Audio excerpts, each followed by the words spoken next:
As he approaches this Orthodox church in Moldova, Archbishop Markel begins his Mass.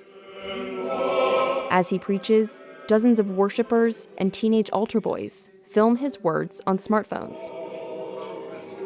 His sermons are frequently posted online and often discuss what he describes as attacks by Western forces on his faith. This YouTube video of one of the recordings is titled, "Moldova is in Danger. Help Save Orthodox Church of Moldova." One of those dangers, he believes, is the pro-European ruling political party.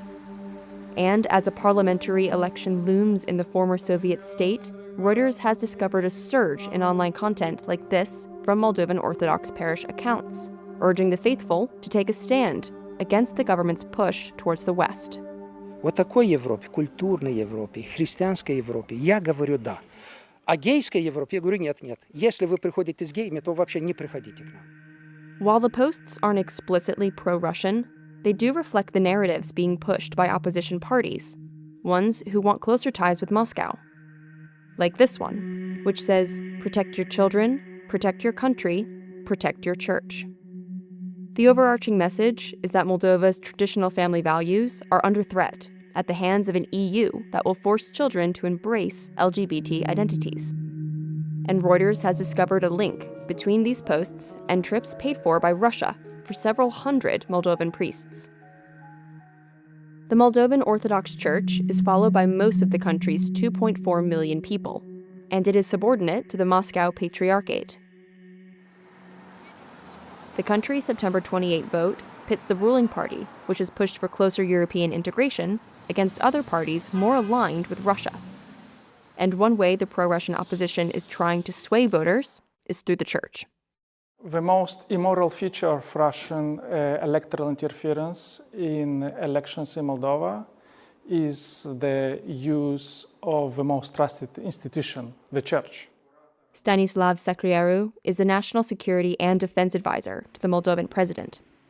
He says that Russia has been weaponizing religion by recruiting and training priests on all-inclusive pilgrimages to the country. And this is one of those trips.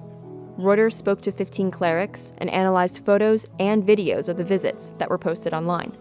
They showed that several hundred priests accepted all expenses-paid trips to Moscow between June and October last year.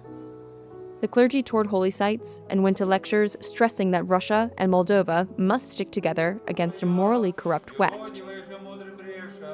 Reuters used facial recognition analysis on YouTube videos and interviews with priests to identify 3 Kremlin-linked Russians among the hosts of 4 of the pilgrimages last year. Once these trips ended, the online campaign began. After the training, priests come to Moldova and use their influence in order to sow the mistrust, erode the confidence of society, and to generate and fuel mistrust in our society. Some of the priests told Reuters they were given debit cards issued by a Russian state bank and were told they would receive more money, but only if they set up social media channels to warn parishioners of dangers of the government's push for closer ties with Europe. Over the last year, almost 90 new channels have been set up as official accounts of Moldovan Orthodox parishes, and the online activity has been ramping up over the summer as the election approaches. Reuters uncovered data from closed chat rooms on Telegram showing at least 3 people tied to the Russian government were involved in the social media campaign. Эти телеграм-каналы, они под прикрытием религиозности и веры людей в церковь, в Бога, они имеют вообще другую историю, другое желание манипулировать, обманывать людей, создавать восприятие граждан. For years, the Moldovan government has accused the Kremlin of trying to influence its elections. But Markel told Reuters that any talk of a pro-Russian campaign was baseless. He says the posts are a local initiative by the church, independent of Moscow. And the trips were simply pilgrimages. Я полагаю, что это несостоятельное обвинение, и это попытка просто оправдать некоторые промахи, некоторые неудачи, некоторые, не знаю что, свои проблемы, отвлечение внимания от других более вопиющих проблемах. Kremlin spokesman Dmitry Peskov said Russia condemns interference in other countries' internal affairs, and that Moldovans will decide who wins the election. The Moldovan Orthodox Church and the Russian Orthodox Church in Moscow didn't respond to requests for comment. The Russian Church has said previously it was funding an apolitical program to bring over Moldovan clergy and strengthen ties.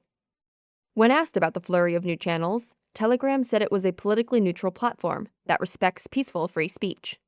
Sarasi Lumina, the channel which hosts some of the content, does not say who controls it or if it is affiliated to any organization. Reuters contacted 2 people listed as administrators, but they didn't respond or denied involvement.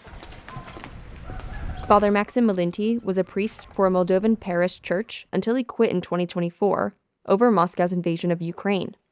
He told Reuters he has followed the flood of social media posts and spoken to former colleagues who said they had been pressured to push a pro-Moscow line. Нас все говорят, что мы православное государство. И если церковь будет говорить о том, как нам хорошо с Россией, то и будущее нашей страны будет в том же ракурсе.